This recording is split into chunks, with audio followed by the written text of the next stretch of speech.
In George Orwell's book, 1984, the character at the end of the book believed and was convinced that 2 + 2 was 5. That is what's happened to part of this country with 6 teeth that go to Klan rallies. They have rejected every amount of evidence thrown in front of them.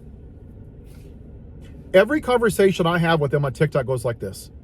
Why did you vote for a felon? I think that's fake news. I don't believe it. Why did you vote for a rapist? I don't believe it. That's fake news. Why did you accept January 6th? I don't believe it. It's fake news. How about when he did horrible things to girls at Epstein Island? I don't believe it. It's fake news. I don't believe it. I don't believe it. It's fake news. It's fake news. This is what's happened to part of our country. And it's why we can't talk with them. They don't even accept the basic facts that 2 + 2 is 4, or that Trump is a felon. How do you have a conversation with somebody that just rejects reality?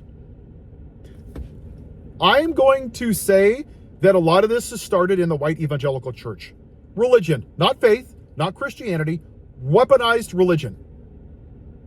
During the time of Ronald Reagan, this white nationalist pushed abortion as a wedge issue to scare his white voters into voting Republican so they can stay in power and push their religion. Okay? Now, this is why this is important. How many people in your life say, I'm pro-life, I'm a single issue voter? Now, this is going to show you how stupid they are and how little critical thinking they have. So you will force a woman to give birth, but you don't care if it jeopardizes the life of the child. You don't care if the mom dies from sepsis.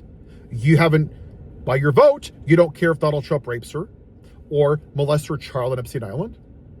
You don't care if that child grows up to be an officer and commits suicide from the injuries caused by January 6th. You don't care if Donald Trump takes away the child's health care and dies from lack of health care. You don't care if Donald Trump bombs Iran and that child dies in a school. You don't care if Benjamin Netanyahu murders that child in Gaza. You don't care if it has housing. You don't give a damn about life.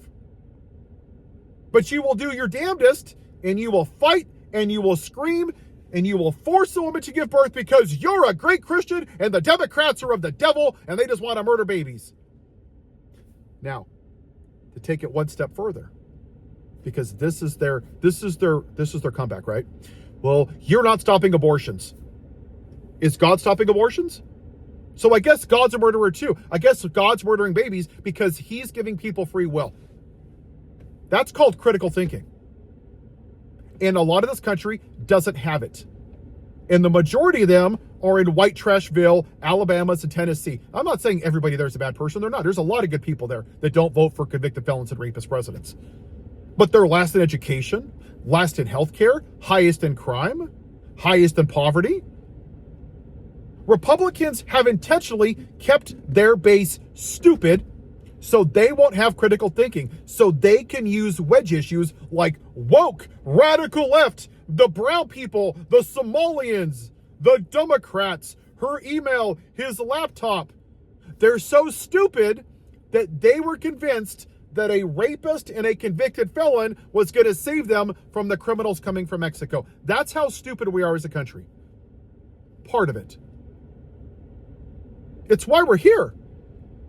They have rejected reality in general. And there's only one way that's going to change. For those of us that are parents, you can tell your kid that the stove is hot. And they won't listen. No, it's not. That's fine. And they will touch the hand and they will burn their hand. And that's the only way that MAGA is ever going to learn. There is nothing you can say. Donald Trump could eat a baby on national TV and they would say it's fake news or it's AI. I don't believe it. Nope, doesn't matter. At least he's not a Democrat. At least he's pro-life.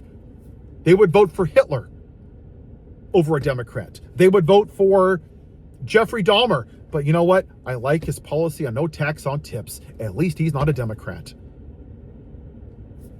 They're going to have to lose their jobs. They're going to have to lose their health care for their 6 teeth. They're going to have gas go so expensive that they can't make it to their Klan rallies. They're going to have to lose their farms and their homes. There's no way around it. They're going to have to be smacked in the face with so much reality that they've been conned that it's unavoidable. That's the only way. Now, unfortunately, We're all in this horror show together. But there is nothing that we can do about that. Sometimes reality has to smack people in the face. And I'll leave you with this. I do believe that God sent Donald Trump here to expose the moral rot within his church. Because I believe there's a lot of people that are people of faith like myself. Hell, I'm not perfect. But you know what? This is not Christianity, what we're saying. This is white Christian nationalism. Because these people never wanted Jesus. They always wanted Barabbas. When they were given a chance to either pardon Jesus or Barabbas, who did they choose? That's right, Barabbas. The man that murdered Christians, who was an insurrectionist. We want Barabbas. And that's exactly who MAGA Christians voted for in 16 and 20 and 24 was Barabbas. Because that's what they've always wanted. They've always wanted to play God, which is why they force women to give birth. See, they think because they believe something that it's a fact. Just because I believe the world is flat doesn't mean it's flat. That's my opinion. That's great. You can have an opinion, but that doesn't make it true. The only way this is going to change is if you call it out, and you're going to have to embarrass them. I'm sorry. The whole, when they go low, we go high, we're past that. These people will not accept reality. You're going to have to embarrass them. I'm sorry that you don't want to hear that, but I grew up with a narcissist father. There is no way around it. You're going to have to throw it in their faces and say, I told you so. They're going to have to suffer the effects of their racism and their misogyny and their bigotry. They're going to have to suffer the effects of their vote. There's no way around it. Does it suck that we're all in this together? Yeah. But this is the path this country chose because they couldn't vote for the black woman. Have a good day.